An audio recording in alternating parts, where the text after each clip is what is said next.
What is thinking? What does it mean to be human? And is AI making you dumber? Those are some big questions that we'll be looking at in this video. My name is Scott and I'd like to welcome you to this little dive into the world of cognitive offloading and artificial intelligence.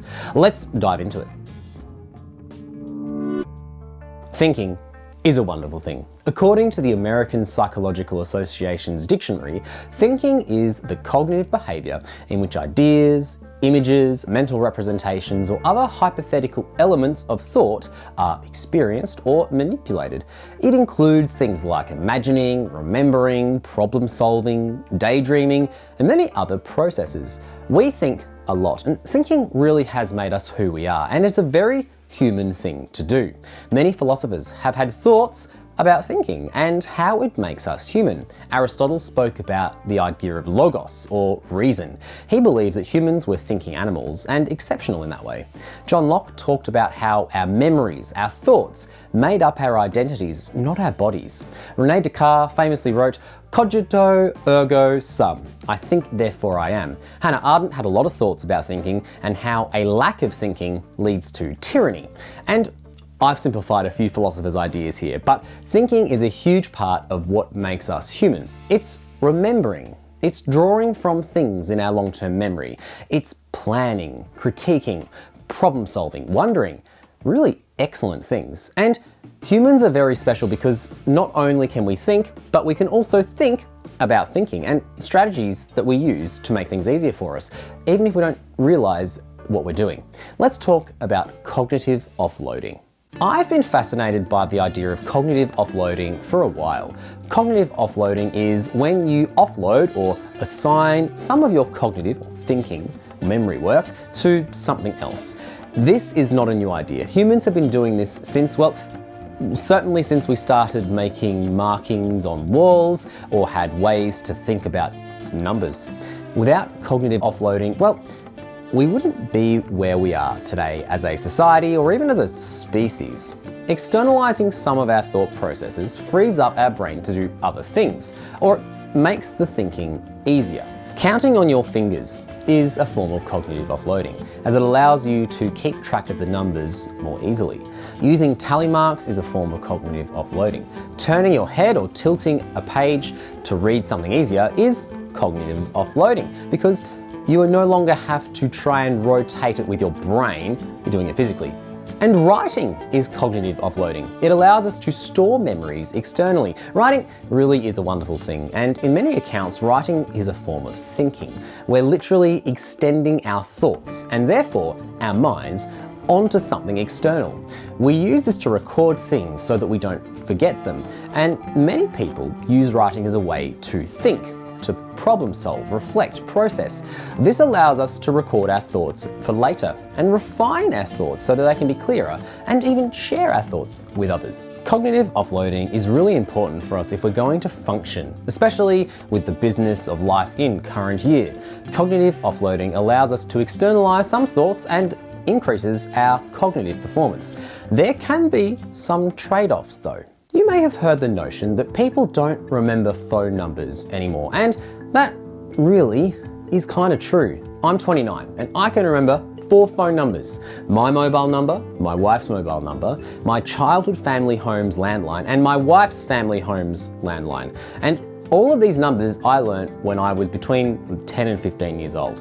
I haven't learnt a single phone number since then. There aren't a lot of studies that compare what it was like 30 or 40 years ago, before our mobile phones contained all the contact information we needed, and before we had to manually input a phone number. But according to surveys done by Kaspersky Labs, 71% of people don't remember their children's phone numbers, 57% couldn't tell you the number of the place they worked at, and 49% couldn't remember their spouse's number. And that's actually not a problem. Our brain doesn't need to spend time memorizing things if it doesn't have to. We're all busy people. Do you have appointments or events saved in your calendar, or have a paper calendar with things on it somewhere in your house? I used to not keep one. When I was a child or a teenager, I was able to just remember when things were on or have my parents do it for me. But as my calendar got fuller, as I took on more things, had more responsibilities, I started to forget things or double book myself because I forgot something. When I started combining my calendar with my wife's calendar with all of our shared events, it started to become a problem. Offloading these ideas, these memories into a calendar, whether it be physical or digital, meant that I didn't have to worry about remembering it when something was on. I had written it down and I was able to check. It makes me more effective because I don't forget when things are happening, I get notified, and I don't double book myself because I can refer to my calendar when making appointments or plans. We use calendars for cognitive offloading to help us be more organized. Let's talk about driving. In my state, you can get your probationary driver's license at 18, your P plates. When you're on your Ps, you aren't allowed to use your phone for anything. I was driving around whilst I was at uni listening to music on CDs or an iPod. I didn't have a GPS, so I had to look up directions to get from place to place. I even had a street directory. I found that once I'd driven somewhere, I didn't really need the assistance a second time. However, when I got my full license and I was allowed to use my phone as a GPS, I did. And since using my phone as a GPS, I've observed something. I have a harder time navigating than I used to. I know my city well enough that I could pretty well get to any suburb reasonably well, even if it's not the most efficient ways, because I am familiar with the main thoroughfares of Melbourne. But getting to a suburb isn't really good enough if you're visiting a friend or you have to be in a particular place. The number of times I've been to a friend's house 4 or 5 times, but still needed to use a GPS is not concerning, but it's notable. What's more embarrassing is when I have to ask my friend's address again or search for their address through our conversation history because I didn't commit it to memory. This lack of spatial memory is documented in science. There have been a number of studies that have looked at how people use GPS and how that has affected their ability to navigate.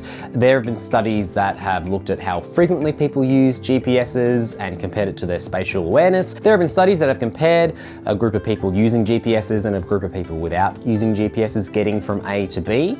And generally, we find that yeah, the GPS users get to their places more quickly, more efficiently, it's more effective. But if you ask them to do the same trip that they've already taken without a GPS, they struggle. Certainly compared to the people who didn't have the assistance who the second time round are better at it. Spatial awareness and memory is the cost of using GPSs, especially if the GPSs are used for fairly familiar locations. Cognitive offloading sometimes comes with the cost of a reduction in certain skills, like memorizing phone numbers or navigation. But really, these things can be fairly easily justified as doing the offloading increases our performance. But cognitive offloading may have other costs. In 2011, some researchers from Columbia University coined a new term, the Google effect. They had observed that the way people organize their memories had changed. Betsy Sparrow, one of the researchers, wrote, "Since the advent of search engines, we are reorganizing the way we remember things. Our brains rely on the internet for memory in much the same way that we rely on the memory of a friend, family member, or co-worker. We remember less through knowing information itself than by knowing where the information can be found." This is a kind of cognitive offloading because we know where to find certain information. Our brains aren't worried about remembering the actual information. It's true that we've had access to vast amounts of information through libraries and books for hundreds of years, but to access that information, you first have to go to the library, find a book, then find the information in the book, and then read the actual information. Search engines are different. You can have almost any question in the world, Google it, and have an answer in seconds. There's very little work involved in gaining information by using a search engine, and the result is that some researchers have found that we are less likely to remember that kind of information. But maybe that's just the trade-off for having easy access to such vast amounts of information. But lack of being able to remember things isn't the only trade-off that comes with cognitive offloading, especially as we offload to more sophisticated systems. It's time for us to talk about AI. For the purposes of this video, I'm going to leave out the ethical and environmental concerns about artificial intelligence. There are plenty of resources around that you can dig through to get into that information.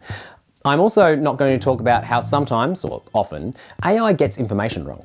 What I want to talk about is what AI is doing to our brains and how we think. Large language models and generative AI in current year have become extremely powerful technologies. You can ask AI to generate almost any kind of text. You can ask them to summarize a topic or an idea for you. You can get them to reword things, give you ideas. And this is not something that we've seen before. The things that generative AI can do are enormous, and many would contend that these have huge benefits for people and make us more effective. It can now take almost no time to read a summary of a topic, to generate an essay on something, list ideas to try. It can be effortlessly created, problems analysed and solutions given, and people are using AI for these things. This is cognitive offloading. Instead of doing the thinking work themselves, people offload it to the AI. This is a bit like us using our phones to remember phone numbers so that we don't have to with our brains, or using GPSs, their directions, to get us from place to place so we don't have to memorize routes, or calendars to remember when our things are happening so that we don't get it mixed up. But this offloading is also different in that it's not just helping us be more organized and efficient. By offloading thinking tasks to AI, our thinking skills, our cognition starts to get weaker. Our brain can be compared to a muscle. When you use it for certain tasks, it gets better at doing those things. It gets stronger. But if you don't use it for certain tasks, it gets weaker at doing those things. And we're seeing this happen. Researchers in 2024 found that people who use AI more regularly are more likely to have poorer critical thinking skills than those who don't use it. In 2023, researchers found that using AI diminishes the need for independent critical thinking, which makes people more likely to be manipulated or influenced. A literature review in 2024 found that many different researchers have noticed that using AI has the potential to erode decision-making skills, critical thinking and problem-solving skills, even our ability to be creative. There's a growing area of research around AI and how it affects our brains and our thinking. And it's finding that offloading thinking tasks to AI means that our actual human thinking gets weaker. Thinking is a fundamental part of being human. Being able to be rational, creative, solve problems, and think independently is a core part of what makes us us. And I don't think that those are things that should be offloaded to a computer. Cognitive offloading has meant that we're able to concern ourselves with more important or higher level ideas. We don't have to memorize our phone numbers or calendar dates, but cognitive offloading with AI means that we no longer have to think. And as a result, we are slowly losing our ability to think. So what can we do about this? Well, don't offload your thinking tasks to AI. That's really it. If you continue to use your cognitive abilities will continue to grow. Don't use AI, especially if you're getting the AI to do the thinking for you. I know that it's tempting because of how it reduces the cognitive load. It's also doing it faster than just doing the thinking work yourself, and those are things that are really attractive to people. But AI is lessening our ability to think critically, creatively, independently, and in ways that help us solve problems. If you use AI often for those kinds of tasks, you're going to slowly make your own thinking skills less sharp. I don't think AI is going anywhere. I think it's going to stay around, and it's going to get more advanced and easier to use and access. But we need to think about our own health and how we use our minds. We know that exercising is good for our bodies. We know getting fresh air has positive effects on our health, just as other things like smoking have adverse effects on our health. Cognitive offloading to AI is bad for our brains. And if you use it to think for you and do that cognitive work, AI is making you dumber. Usually I make videos that capture my curiosity and wonder on this channel, and well, this video has done that, but in a different kind of way to my usual videos. The whole idea of cognitive offloading is one that's super interesting for me, as is using my brain in ways that makes it better. Our brains are really cool, but like our bodies, we need to be aware and intentional of how we use it and move it so that we can strengthen it and to have it work well well into the future. If you enjoyed this video, feel free to check out my other videos. I like to see where curiosity takes me. If you want to do any more reading or check out any of the papers that I use when researching this video, check out the linked document in the comments below. Thank you so much for watching. Take care, stay curious, don't offload your thinking to AI, and I'll see you next time.